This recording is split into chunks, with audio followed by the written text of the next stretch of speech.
Hi everyone, my name is Rudra and welcome to the Astropods. Today we're going to be doing some live observations with Dr. Chris Flynn from the Molonglo Observatory Synthesis Telescope. Thank you for joining us, Chris. How's it Oh, going? you're so welcome. Yeah, it's going really well. It's a sunny afternoon at Molonglo and beautiful skies. Um, the telescope's been running, basically it's running 24/7, but what we're going to do is some pointed observations and show the sorts of things it can do. Okay, cool. So before we start the observations, I just wanted to ask, what is the Molonglo Observatory Synthesis Telescope and what is some of the research you do? Yeah, so it's one of the biggest telescopes in the southern hemisphere. It's a huge cross-shaped telescope, so it's probably quite unlike anything you've ever seen. So it's 1 mile, 1.6 kilometers long in one direction, and it's basically long and skinny, 1.6 kilometers long and about 15 meters wide, and then across. So there's another 1.6 kilometers like this. It picks up radio waves, and it lives somewhere between the sort of FM radio stations, TV, which is lower frequency. It's at 850 megahertz, and then up towards higher frequencies, like where you would have Bluetooth and things like that. And there's a little chunk of spectrum in there that we observe, and we can pick up signals from like halfway across the universe with this radio telescope. Uh, it's got it operates in it operates in the bands that mobile phones live in. So we've got very sophisticated software to get some of these signals out that are caused by mobile phones. And what we're searching for typically is radio sources. So objects in the universe that give off some periodic signal like a pulsar, or these amazing new objects that we've discovered called fast radio bursts, which are giving off huge amounts of radio energy in a tiny, tiny time. And we think are sort of coming from halfway across the universe. All right, cool. So basically, to sum up what you've said, so basically the Molonglo Observatory Synthesis Telescope is like this. It's like a cross-shaped telescope, and basically you've got one of those arms going from east to west, like so, and then you've got one Yep, other arm which is going north-south, yep. and so each of those is more than 1 kilometer long, I presume, Yeah, 1.6 1.6. kilometers. Yeah, 1.6 Ks. Yep. So 1.6 kilometers, and you observe in the radio spectrum of light where there's quite a lot of phone calls. So just a quick cryptic question: are you able to decode any of those phone calls? No, we wouldn't have a clue. No, and we wouldn't say if we could. No, we have no idea. They're just random noise as far as we're concerned. Okay, cool. So radio frequency interference or RFI, for Yeah, sure. yeah, Okay, that's right. cool. All right. So just give us a quick update on what we're going to be observing, and hopefully you can share your screen to All show right. Yep, us. I'll share the screen. So let's hope this works. There we go. Yeah, Okay. the first thing I can do, like I can just show some slides from the project. I don't know if that's good. Well, anyway, that's the telescope from the air. So you can see that's one of the long arms along here running north-south. And there's this other arm in the valley. So we're about 40 kilometers from Canberra, and we're in this extremely flat valley, which it took a long time to find. It's about 50 years old, and there's low hills in the background here, which is good because it keeps the radio interference out.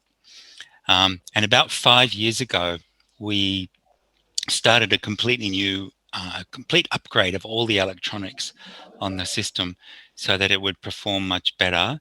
And that meant that we put in these amazing bits of technology, and we designed everything here and built it all ourselves, which we're very proud of.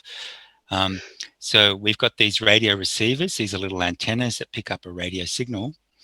And over here behind, on the other side of this, on the back, this combines all the signals together, but it also lets us point the telescope north and south to any position on the sky. And these we've been installing slowly over the last few years with, this is them sitting up on the telescope in our production facility.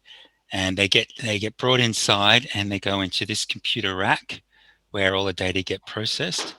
And it's actually finished about 4 weeks ago. So we finished the whole Wow. 3-year build, and so we started observing with it in earnest over the last 4 weeks. And in fact, one of the young chaps who helped out on the project was yourself, and Rudra calculated how many different pulsars we'd be able to detect with the system when it was finished, when it was built. And this was about 18 months ago. Um, and so what he calculated was how many pulsars we'd actually be able to see with the system, and how many we could see each individual pulse that comes from a pulsar as well. And that turned out to be a very accurate prediction. Wow. And then what else I could show is, yeah, and then the other thing so the main thing that we're looking for with the system is these fast radio bursts. So what that is an extremely powerful radio signal that has a very special characteristic. The signal comes in at high frequencies, this is 850 first, lower frequencies later. This is a few hundred milliseconds that the signal comes in, but the signal itself is only like milliseconds across. And these things are such powerful explosions that they produce. They typically release the same amount of energy as the sun produces in an entire month, or even longer, and in 1 millisecond, and then sends this Wow. energy across the universe to reach us. And we're searching for those. Um, and the big aim of the project is to pinpoint exactly where these things come from, like from which galaxies, and even if we can, if we're lucky, we might be able to even pinpoint where within a galaxy they come from. And the thing there is that we'll get amazing, massive clues about what makes them by localizing to what kind of galaxies, where in the galaxies, and stuff like that. So that's what we're working on. So what I'll pull over here is the live system. So it's running live right now. And what we can see here is this is a pulsar coming through. As the Earth rotates, this pulsar is moving through the field of view of the telescope. And each time that one of these blue circles pops up, it's detected, it's about every 20 seconds, there you go. It's detected a pulse from this pulsar. So what we're doing, the telescope is pointing here on the sky. So the sky goes from the southern hemisphere, that's the south pole, up to the northern horizon. That's north-south. This is east-west, so east is over here. And this is the Milky Way. And the telescope's pointing right into the Milky Way right now. And this pulsar is drifting through, as the Earth rotates, it's drifting through this field of view. So this square here is this square, and that's what the telescope can see. And right now it's picking up live pulses from Wow. a pulsar. Yep. Yeah. So for those who don't know what is, a pulsar is essentially a spinning neutron star, and with a spinning neutron star, it creates giant magnetic fields, and those magnetic fields squeeze its radiation into these beams at the poles. And what we're seeing right now, these pulses, is those electromagnetic beams as they sweep across the night sky. So that's what we're doing right now. We're observing pulsars, and we're specifically observing the pulses, which we've used to then, determine how quickly they are spinning, among other properties as well. Yeah, that's exactly right. So if we look at the other half of the telescope, so the other half of the telescope is observing a pulsar at the moment as well. It's a different pulsar. You can just see there's a really weak signal from this pulsar. So this one is so weak that you can't see the individual pulses. They're lost in the noise. But if you start adding them together and adding, eventually this pulse builds up. So we've got a live system. Here's what the telescope is seeing as a function of the frequency of observation. And this is the phase of the pulse. So that means the rotations of the pulse. So from 0 to 1 is one turn of the pulsar. And as we just keep adding, like take the data, take this chunk of data, which is one period, and add it to the next one, add it to the next one, just keep stacking them up. And you can just see the faintest Yeah, pulse slowly building up here. Yep. yeah, I think I Oh, see it and right there you see it at right. And pulse this is the, phase. Yeah, at pulse phase 0.4, around about there. that's it. And then this is a phone call going on at the moment. And we actually recognize these frequencies. And this is typical of Vodafone. So a Vodafone headset. So someone in the valley or even like up on the highway or something like that's using Vodafone right now. So it shows up there. And yeah, the pulse is just getting a little stronger. And the pulsar we're looking at is 1430 minus 6623. So 1430 refers to its position on the sky.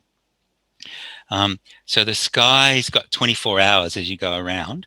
And in the starting point of 0 is here on the equator.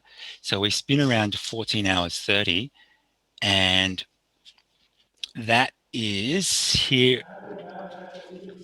So here on the sky, and we're down here somewhere like that. So we're pointing right down at minus 66 degrees down in the southern Milky Way. So there's the whole Milky Way on the sky like that, which wraps around the sky. And 1430 minus 6623. So we can have a look at what we typically see with this pulsar. Yeah, Of data on every pulsar. So if we quickly look and just see what do we normally see with this pulsar? exactly. So what we're looking at right now is we're looking at the pulsar data from the Molonglo Observatory Synthesis Telescope, and we're just going to see what the pulsar usually looks like. And as you can see, there's like this really strong band in that data, and you can see that quite clearly. Yeah, that's really, it actually can be quite strong. This is a pulsar that is called intermittent, which means that it sort of pops on and off occasionally, sort of a little bit randomly. And if we scroll down, so the latest observations, like if we go back in time, it can be quite, let's go back to when we're observing. Here we go. Here's a beautiful observation. So over the course of 5 minutes, the pulse is around 0.4, as Rudra was saying. There's a sort of weak bit and a really sharp pulse here. If we look at the profile, it's really typical that this is what happens. You've got this sort of fat, weaker bit, and then this strong, really sharp pulse. And the other thing about this pulsar is it does this. So as a function of frequency, it's not always the exact same strength, and you get these little patches. And that's caused by the radio waves from the pulsar are coming through the Milky Way, and they interact with the electrons that are all these ionized, this sort of plasma, as we call it, so ionized medium in the Milky Way, interact with that, and it can behave, sometimes it behaves like a lens, and it actually focuses the signal back towards you and makes it look stronger. And it can do the opposite, so it can defocus the lens, the signal. So you get spots where it's weaker and spots where it's stronger. And these change, like every day when we come back, they'll be different. So they'll move around, but they're always typically about the same size. And so it's telling you a lot about the motion of the pulsar, the motion of the Earth, and the medium in between us. And so you can use it to figure out what's going on. Yeah. Now, I've often heard that with pulsars, they spin so precisely that you can kind of think of them as clocks. Is that something which you think is a good analogy? Yeah, very much so. So there's some particular pulsars that are called millisecond pulsars that spin extremely fast, and these turn out to be like most of them turn out to be very, very stable indeed. So you can definitely use them as a clock. And there's even, they talk about in the distant future, you could use them to navigate in space and figure out where you are. And even in Voyager, when they sent Voyager out in the 70s, which was a probe that left the solar system and is flying out into interstellar space. It's got a plaque on it with a map of known pulsars with known periods, so that if aliens ever pick it up, they can sort of figure out where it came from by decoding our messages on there. Yeah, they're pretty cryptic, to be honest. Yeah. Yeah, I don't know whether probably I have a theory that what will actually happen is we'll catch up with it. So if humanity expands into space, we'll eventually catch up with it. Someone will bring it back and stick it in a museum or do something like that. Yeah, I personally think that's going to be the case. So, what do you think about aliens? Because we're still on the topic of aliens, so might as well talk about it. Do you think aliens are deliberately spinning? I'm Are they joking, deliberately but spilling the pulsar? Yeah. We don't know. So we don't know if there's life out there in the universe. And it's an incredibly interesting question that's kept people have thought about it for 3,000 years. There's just no question of that. Like the first wonderings about this go back millennia. So what's super exciting right now is that we're actually figuring it out piece by piece. We're building the technology. Let's go find out. That's the stage. We're actually at the stage of not just speculating philosophically, but let's go find out. So there are projects to image, well, first of all, to discover planets around other systems, to show that there are other planets in the universe. We've now done that. We're building telescopes which could take images of these planets, so you could see surface conditions, or to get a spectrum so you know what the atmosphere is like. And of course, there's lots of projects that search for like leaking signals, like we are. We leak radio signals into space, and people looking for signs of intelligence that way. yeah, so So that's the pretty telescope interesting. right now Yeah, is sitting. So if we go back to here, yeah. So this pulsar is still drifting through. It's sort of gotten part of the way through the field of view. It's now situated here. This is the amount of sky that we can see with this telescope, which is a tiny little, I mean, it's more or less this red dot inside this red box. So it's a tiny fraction of the whole sky. The whole sky is over 40,000 square degrees. And this is about sort of 10. So it's 1/4000th of the whole sky. And that field of view is considered enormous for most telescopes. Like most telescopes, they really zoom into a tiny, tiny, tiny piece of sky to do their science. probably And this is because of considered, localization. yeah. Is it because? So, yeah. So what the big project we're aiming at right now is these fast radio bursts. So if I can bring up, what have I managed to do? Lose the talk, lose the slides. If I could pull that up, the let's see. All right, I won't find it in a hurry. Talks, here we go.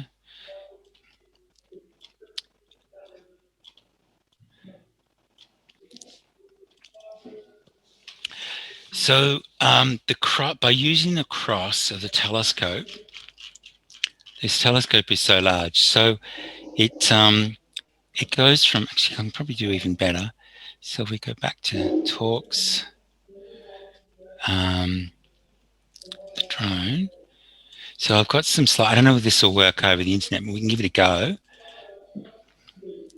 There we go. So this is some drone footage that we had done by some years ago. So you can see this is the control buildings here.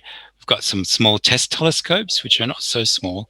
And then this thing is extending middle of the cross, 1.6, 800 meters in each direction.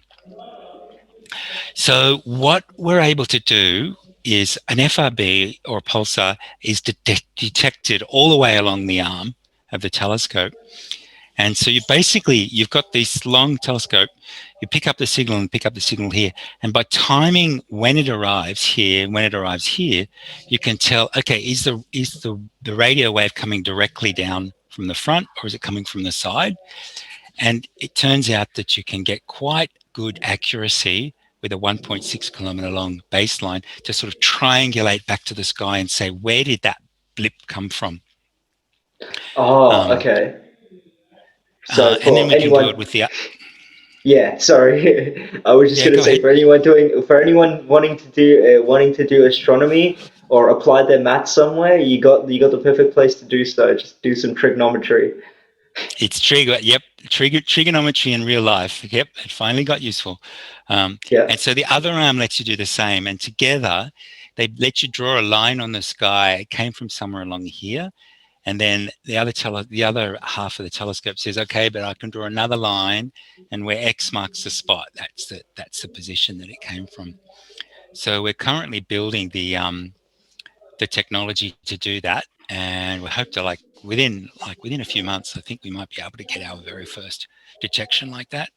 Um, yeah, and so that gets us onto like so straight away you gives you okay, you've got a spot, so you can go to the big data servers where images of the whole sky are kept by various projects that have been done, and you can straight away check the spot, see if there's a galaxy there.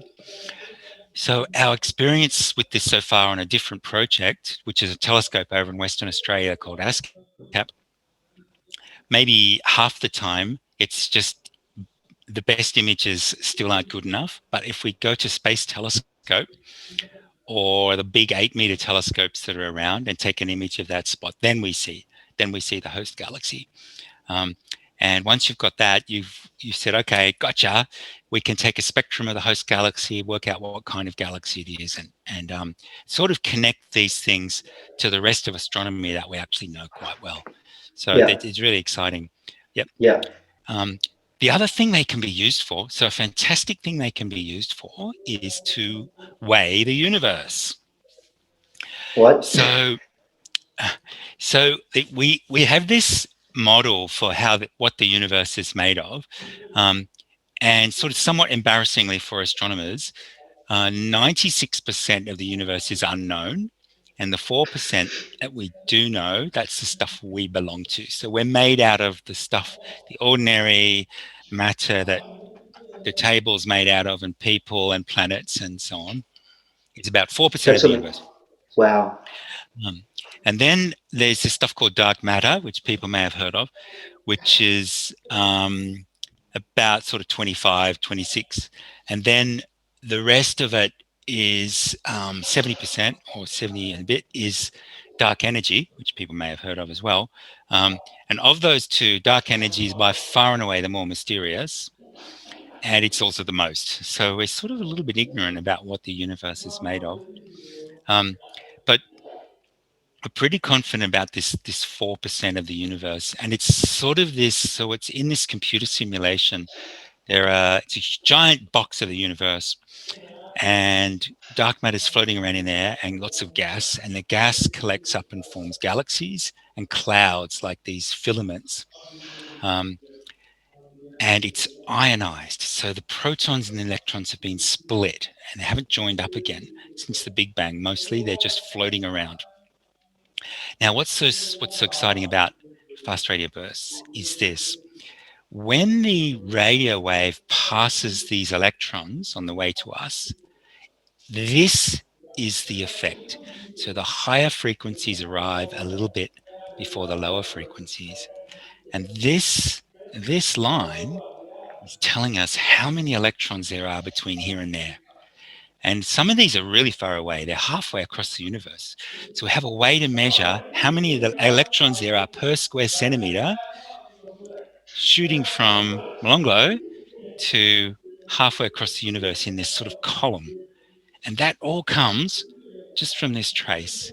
So for every electron, there's a proton.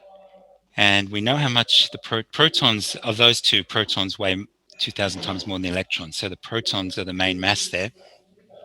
So you can count all the protons, count how much matter is in the universe floating around. Um, and that's the exciting prospect that these things offer. So if we go back to here, there's a prediction that as we go further and further in the universe, so redshift, which is on this axis, the amount of these electrons, protons, just will slowly build up, go further and further, and we should be able to measure that and see it. And that's what we did this year or last year. We got our very first indications of that. So the first of these bursts where we could actually pinpoint them to a galaxy, you measure how far away the galaxy is, and that's on this axis, and you measure how much of these electrons there are on this axis, and these colored points are the data, and the red line is kind of the prediction of what we were expecting to see, and the gray zone is kind of the error region around that, the uncertainty. Yeah. And as we get more and more galaxies, this is just going to get better and better. And we sort of weighed the 4% of the universe to understand where that stuff is, where it lives, where it's flying around. Yeah. So, for those of you who want to know the technical term of what this counting of electrons is, it's actually called a dispersion measure.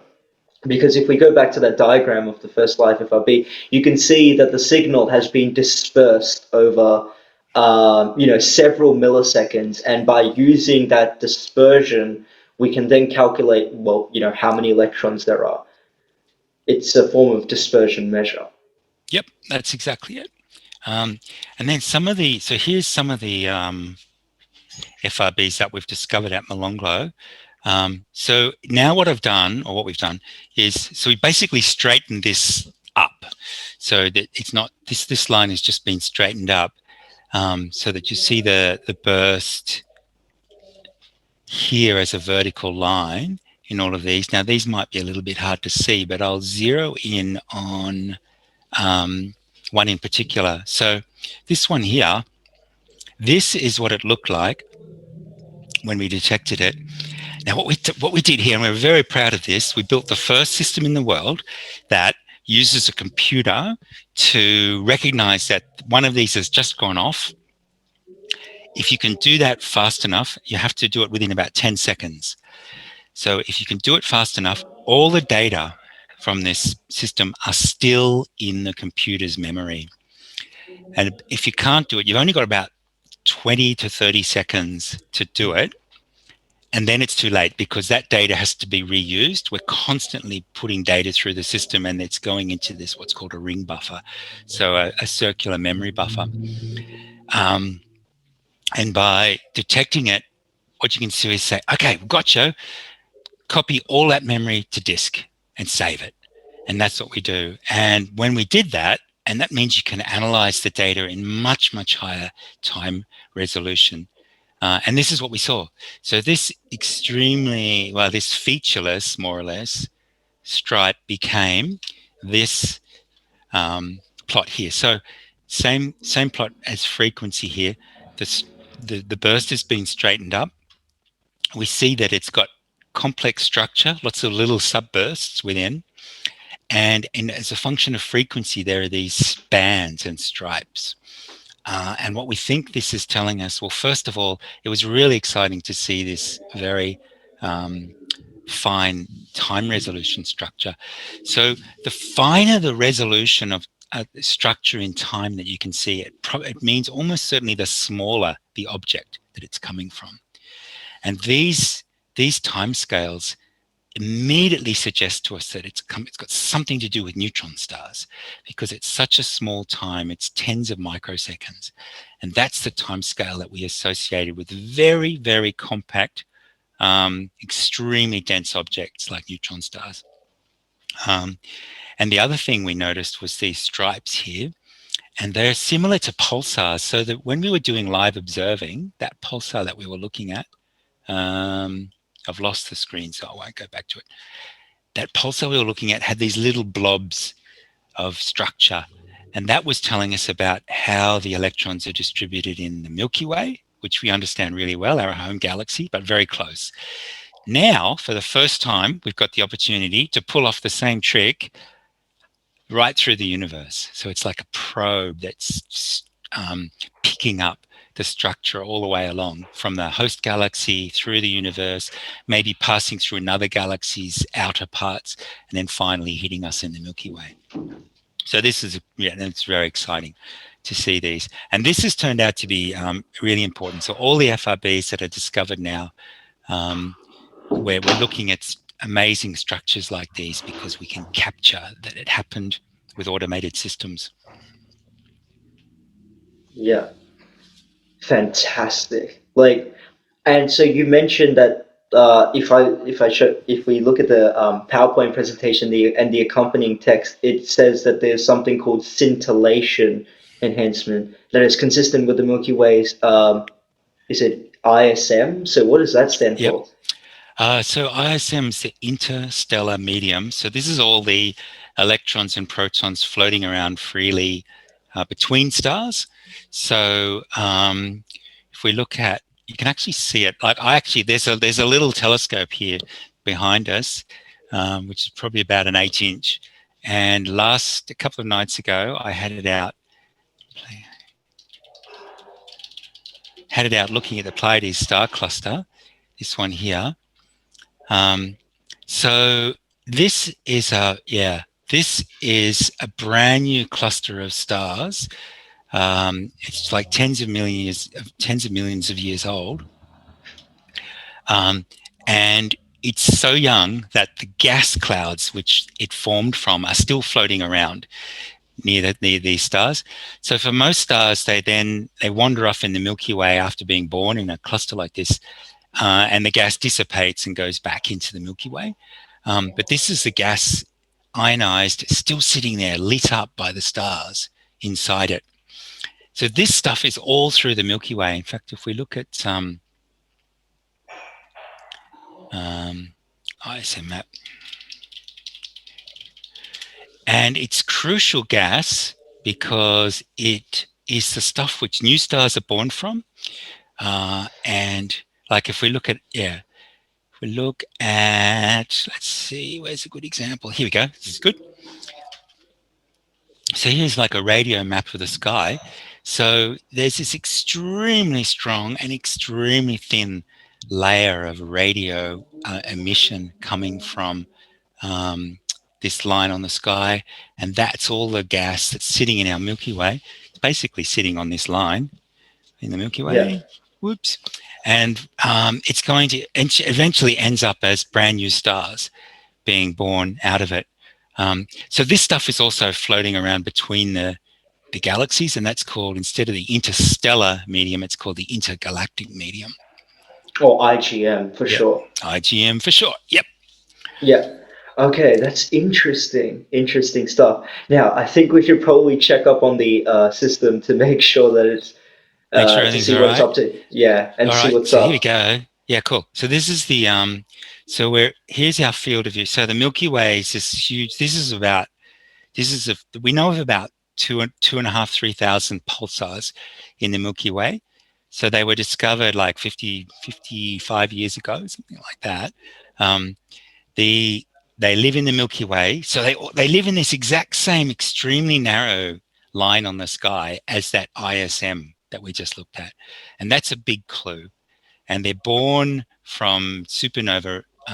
When massive stars blow up at the end of their lives is when pulsars are born. And those massive stars live where stars are born, and those stars are born where the gas is in the Milky Way. So they're all of them are in this amazing line on the sky, the So Milky Way. basically, pulsars show the basically the ISM for us, kind of. Yep. So they're basically sitting, living in it. And that's why we see all these amazing effects with the dispersion measure and the scintillation and all these things going on. And then we have a few that are just sort of sitting off the plane. So these are like much closer to us, so they can sort of appear on the sky above us. Then right now we have, so the field of view, there's pulsars everywhere, 1, 2, 3, 4, 5, 6, 7. There's sort of 7 or 8 pulsars here going through at the moment. And there's another one coming through, which I'm guessing, well, it must be that one there. So it's just out of the field of view, but it's so strong that it's still getting through and popping off little bursts like that. We have So I'm seeing. Sorry, I'm just sorry. I just wanted to mention that, like, I'm seeing the observation configuration right now, and it says that the source is an FRB transit. So what's a like? What do you do, what does the system do during a fast radio burst transit? Good question. So this is the field of view on the sky that we're most sensitive to here. It's about 4 degrees across. And so what we do, so half a degree, if you take your thumbnail at the distance of your arm, that sort of will cover the moon on the sky. And that's about a half a degree across if you do that. So this is 4 degrees across. So it's more like the palm of your hand at the distance of your arm. So that's how much sky we're seeing right there. So what we electronically do is we take all the data coming in off all parts of the telescope, and we divide this 4 degrees into 352 narrow regions, each of which, every single one of those, we can figure out how much radio energy is coming off the sky at that position. So we're slicing this whole region up into these little beams, and each one of those then can pick up whatever's there. So that's what we're basically seeing here. So the 352 beams are spread across from east. Let's wait for it to catch up. Come on, Python. From east to west, we've got 352 beams across here, and they run like that. And so as the pulsar is, it's probably up to beam, sort of getting towards beam number, I guess I'm not actually sure which pulsar that is. It might be that one. Let's find out. So we go to the observation. This is this current observation. We can click on link. We can go into the data directory. So this is where the data are going onto the computer disk. We've got this list here, which is every time it detects a pulse, it decides, is this a new pulse that's never been seen before? Is it a fast radio burst? Is it a new pulsar that has just turned on? Or is it something we already know? And that's, of course, most of the time it's something we already know. So this is calculating that these pulses it's seeing are coming from 1430 minus 6623. And if we go to the end of the file, which is, wait for Come on, it. Python. That's right. It's drifted off out of the pattern there. So it's gone. It's gone from view. And there's this other one coming in, which I didn't actually see in the file. It's four. No, I don't see it. Okay, that'll have to be a cosmic mystery for later. Maybe this file hasn't been updated. It's a Maybe we could lot have going that. on. Yeah. Yeah. It comes in at, the data flow is amazing. So there's 22 gigabytes per second of data flowing in on this system. Wow. And it's spread across 8 different machines. It's got all the data going in these big buffers. So there's sort of typically a delay between the results appearing as they're being processed. So now we've got a second pulsar going through. And as the Earth turns, these pulses are then appearing at a different point in the field of view and being picked up. By those different antennas. Yeah. Yeah. It's the capacity that we have because we've got a long baseline. We can triangulate and divide the sky up Yeah. quite neatly. Yeah. So just quickly, so you mentioned that fast radio bursts come from halfway across the universe. They are extremely high radio energy, and so a question which I get a lot is, and you might have already heard this question before, and that is just that is fast radio bursts created by aliens? Are they generated by aliens as a way of communication? Well, it's definitely a theory. There was at one point about 2 years ago, we had more theories for what fast radio bursts are than fast radio bursts that we'd actually seen. So there were about 50 theories, and we'd only seen about 20 fast radio bursts over the course of years and years of looking. So basically, try all kinds of crazy theories and whatever you liked, and all the theory people had, they came up with all kinds of wonderful theories. Um, then about a year and a half ago, 2 years ago, two big facilities over in Western Australia, we started producing lots more detections. And then about a year ago, a telescope in Canada started picking up hundreds and hundreds of FRBs. So they're up to they've probably seen about 1,000 by now. Um, so what we're learning slowly is that you can narrow down the potential theories a little bit. It's almost certain that they come from the current thinking is magnetars, which is a very young, very, very magnetic pulsar. And these are currently they're leading the pack. So aliens are still back on the list there somewhere. The big clue was that also about 18 months ago, a magnetar in our own galaxy set off what looks like a fast radio burst. It was such an extremely bright burst of energy that you would have been able to see it from not halfway across the universe, but hundreds of millions of light years away. And that was detected by a time. So the exact opposite. This is one of the biggest telescopes going in terms of its physical size. This was detected by a tiny little telescope, which had been set up for exactly this purpose. So they wanted to see whether, I'll show you a picture of it. Here it comes. So it was in Wow. over at Goldstone in California.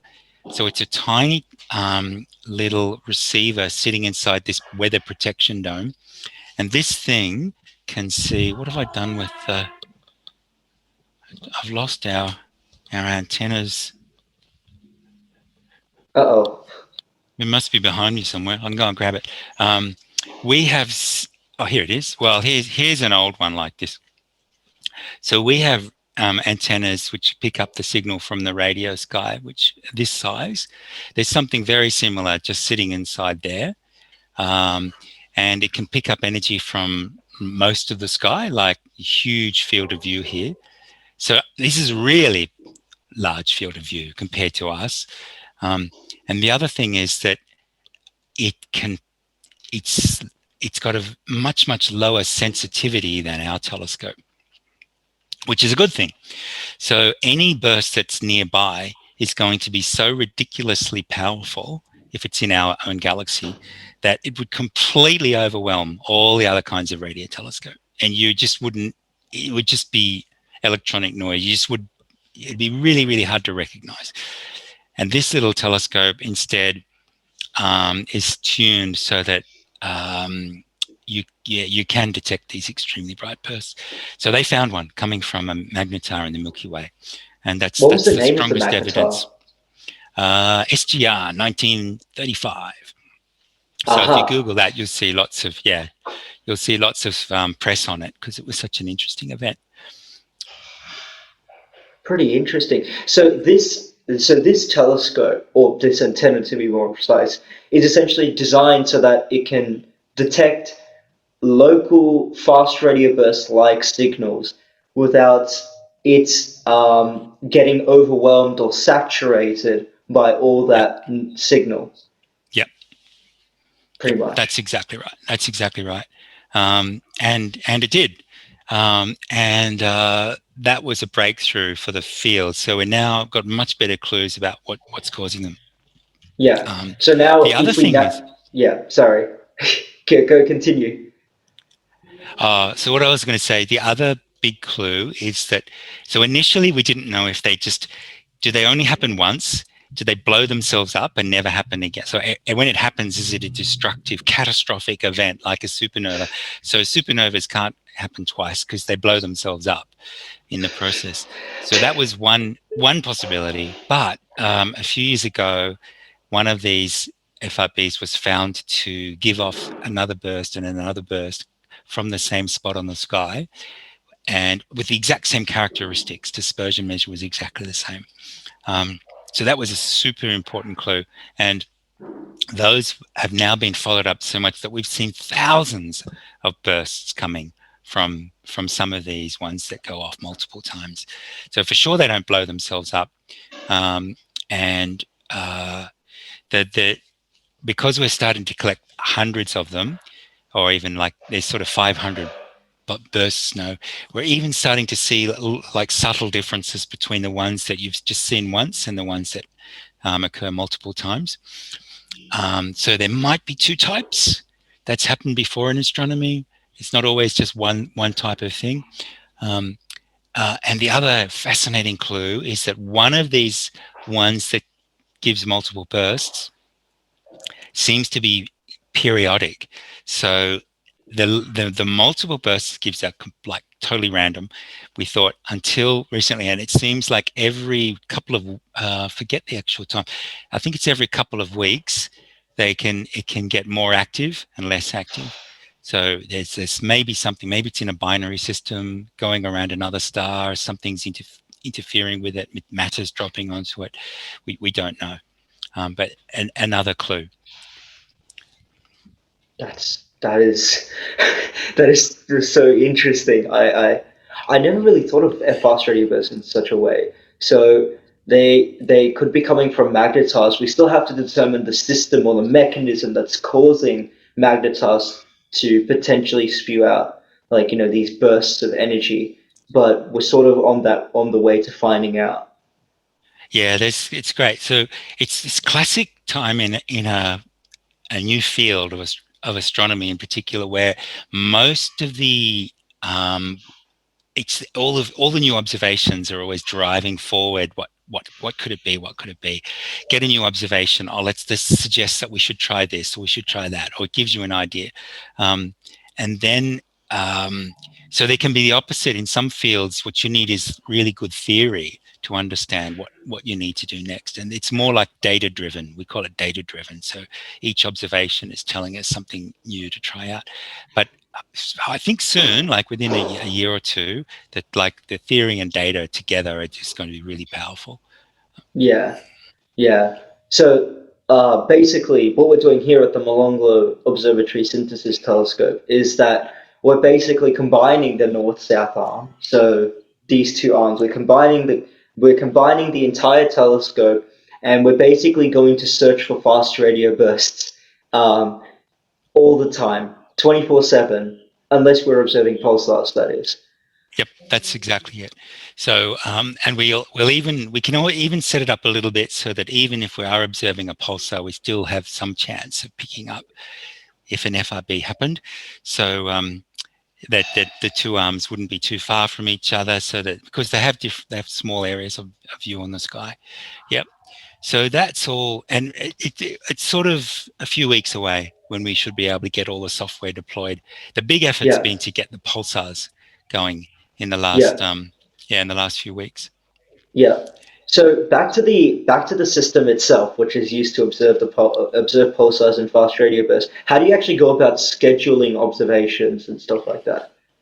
All right. Well, that's actually pretty straightforward. Let me see if I've got. Where's the other? I'll pull those out of the way. This is the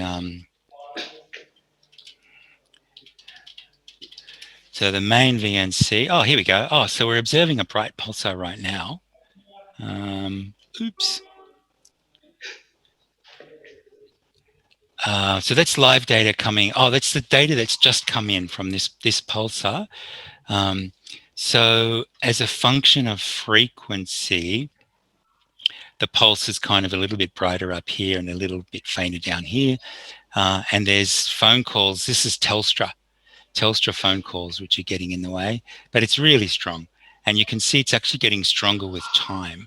So this is one of these pulsars which scintillates. So as we had that word earlier, so it's like stars. So when you at night stars scintillate they sort of twinkle, and there's an equivalent phenomenon that goes on with the radio waves coming through the ISM as the optical light waves coming through the upper atmosphere. That's called scintillation. Yeah. So this is I'll just pull this window out of the way. So This that's is our, because of turbulence of the atmosphere, right? that's exactly right. So the upper Okay. atmosphere is like can be very windy, and there are these like blobs, turbulent cells up there. and it causes the like stars twinkle like 10 times a second, that sort of time scale. Yeah. So this is our scheduling code. So we've just loaded in each pulsar that we want to observe one after the other, when they should start, when they should enter, finish, and how long to observe. And so basically, going back to this plot, we're sitting as the Milky Way turns. I'm sorry, yeah, well, as the sky turns, the Milky Way will, at currently, directly above us and to the south that way. So north that way, south behind us. Yeah. That's where most of the pulsars are right now. So if I look straight up, maybe sort of 20, 25 degrees over that way is where the Milky Way is right now. So basically, we're picking off all the pulsars that are coming through down there. And as we move to the an hour ahead, 2 hours from now, 3 hours from now, 4 hours from now, we're starting to move north. And so we're going to catch the Milky Way, these parts of the Milky Way, which are further and further north, all the way up to the horizon. And that all just happens with a Python program. Wow. So, is coding necessary for doing astronomy? It's pretty handy. There wouldn't be a student who doesn't do quite a lot of coding in their PhD. You don't have to, though. So there's lots of very, very mature software available in astronomy that you can just use. And so you're sort of thinking at a higher level, putting it to use. And then there are projects like this one where you have to actually build the entire thing. So the typical radio telescope, you have to build all the software to run everything yourself. There are no off-the-shelf kind of solutions, Yeah. and so that, there's a lot of software going on there. Yeah. Yeah.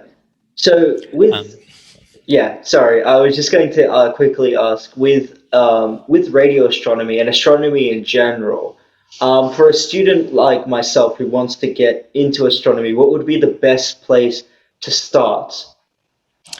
So your maths and science classes, obviously in high school, and then in uni. So typically, people do physics and mathematics, computer science, that sort of thing, in uni, and then you get an honors degree. So you spend 4 years in uni, and then you go on to do a PhD, which takes three and a half to 4 years at like in Australia at one of the major universities. Um, but there are other ways. So you can also, like, a lot of the students who've come through our system right now have done engineering degrees. So it's either software engineering or electronics and things like that, radio design, radio physics, um, and then go to a PhD in astronomy. So your astronomy's it's pretty easy to start picking up astronomy directly in your PhD, and that's the reason you can come to it from a bunch of different directions with your degree. Yep. Yeah.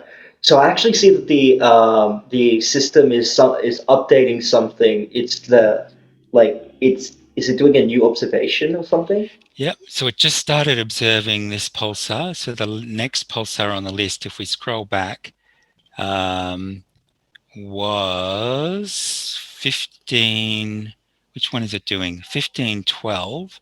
So that's that one there. So it's got to that point in the list and it's observing it. There's not a lot to see.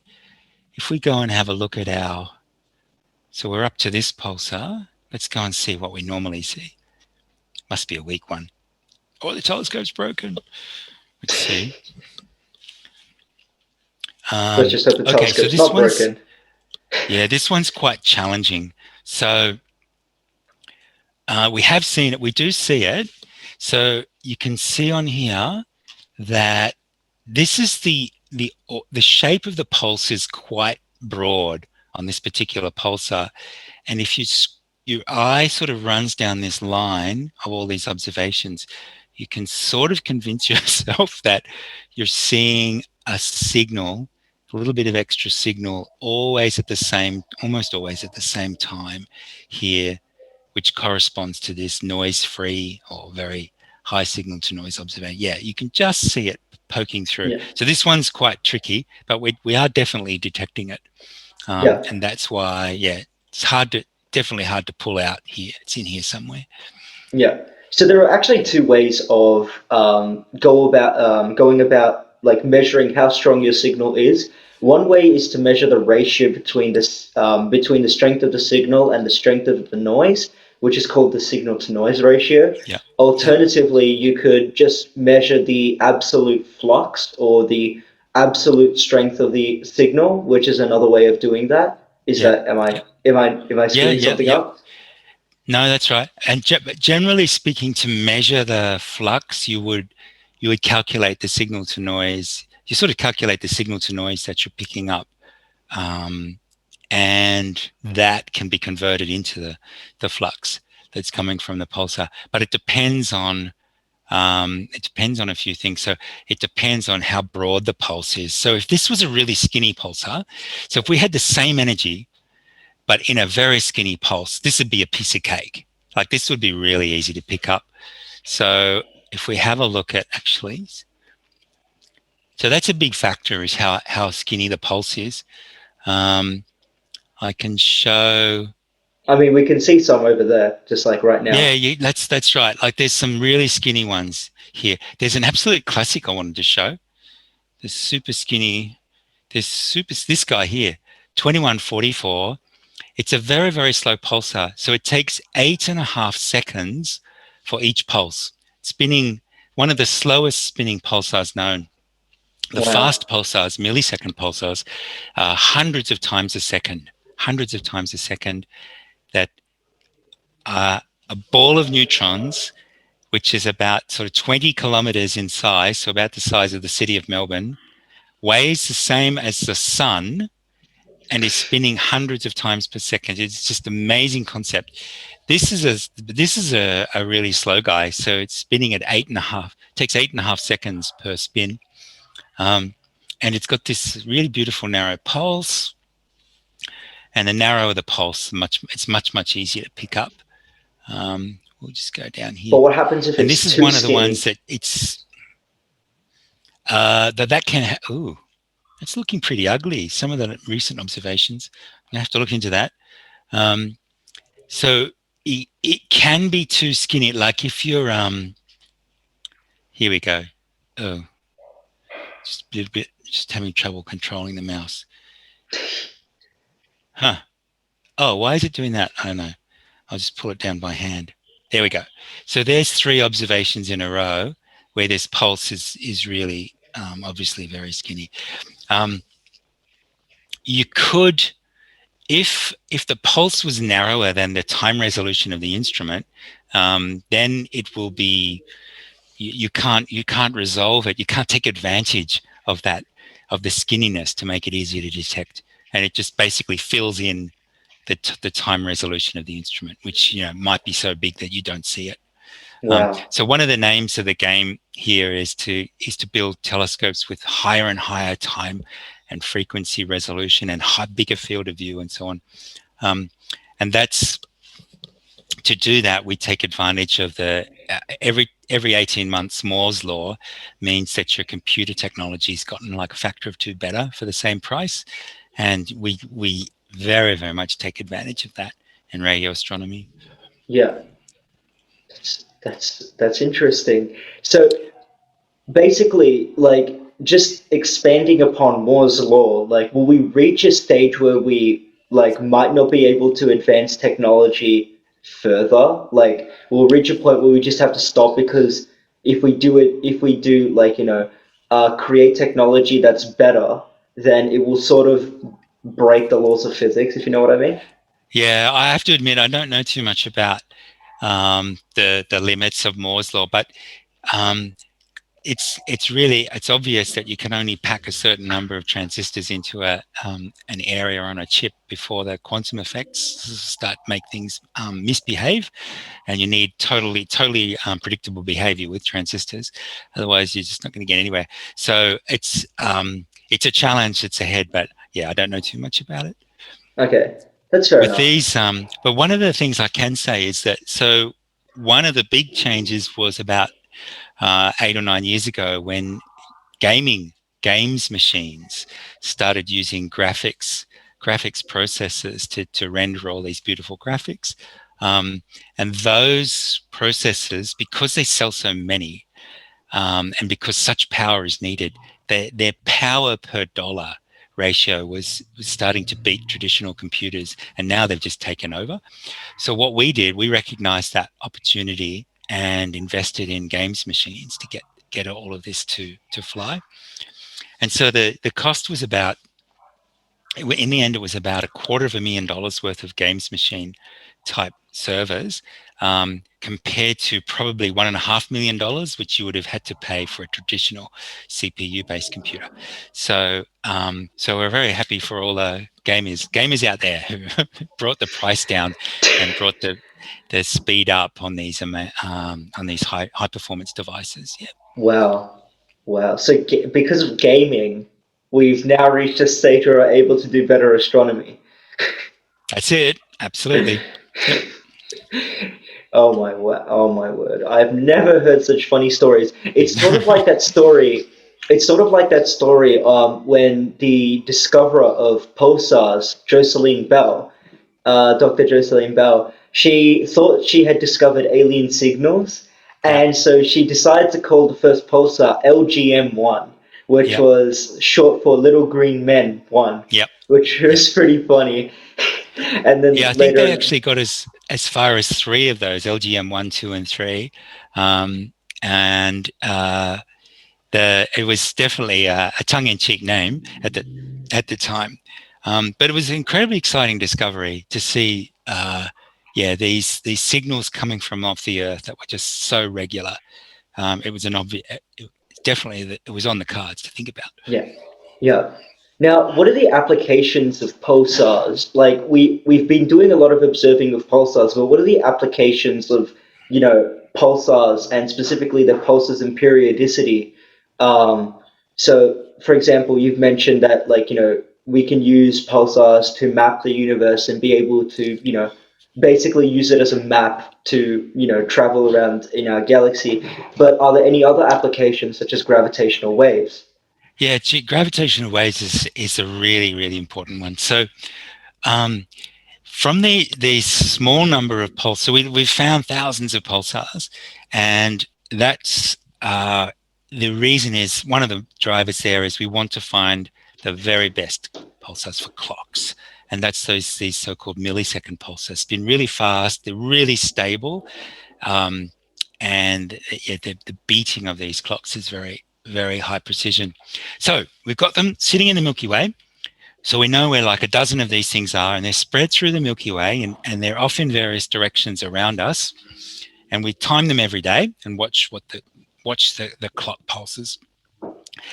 Now we know that gravitational waves exist, and there's the possibility that like supermassive black holes, so million solar mass black holes, when they at the centers of galaxies, they will when they get too close together, merge, spiral in, and merge, they can set off these very strong gravitational waves with long, long periods, which would come through the Milky Way, travel through space, travel through the Milky Way, and all the pulsars around us would all start to wobble in various phases with these waves as they come through the Milky Way. And so there's this huge project going on. There are huge projects going on around the world to regularly time pulsars for exactly this purpose. And we'll get there. So eventually they'll be sensitive enough to actually detect these supermassive black hole events indirectly as they wobble the Milky Way and they wobble all these pulsars. So Wow. that's one application, and that was sort of speculative until the discovery of gravitational waves, and that it's definitely coming. Um, and so the gravitational waves that people may have heard about, those are from much smaller black holes. So they're sort of tens, 20s, 30, 50, 100 solar mass. So 100 times the mass of the sun down to about 10 times the mass of the sun. So this would be different. This would be million solar mass black holes sitting in the centers of galaxies. Wow. So not only will we be able to see, like, the merging of two supermassive black holes, but we can also potentially infer, that there are two entire galaxies colliding. Yeah. And that can Yeah. be, like, also evidence of, like, what we're seeing is not something crazy. It's like, Yeah. it's actually happening in front of our eyes. Yeah. Yeah. The we now also about 20 years ago, that was also speculative, the supermassive black holes. But in the 20 years since, we've really strongly shown. In fact, there was a Nobel Prize for this quite recently. So the black holes that we see in the centers of galaxies, rock solid evidence for them. So in the center of the Milky Way, there's a sort of few million solar mass black hole, and there are stars going at thousands of kilometers per second around this, and they've gone around it.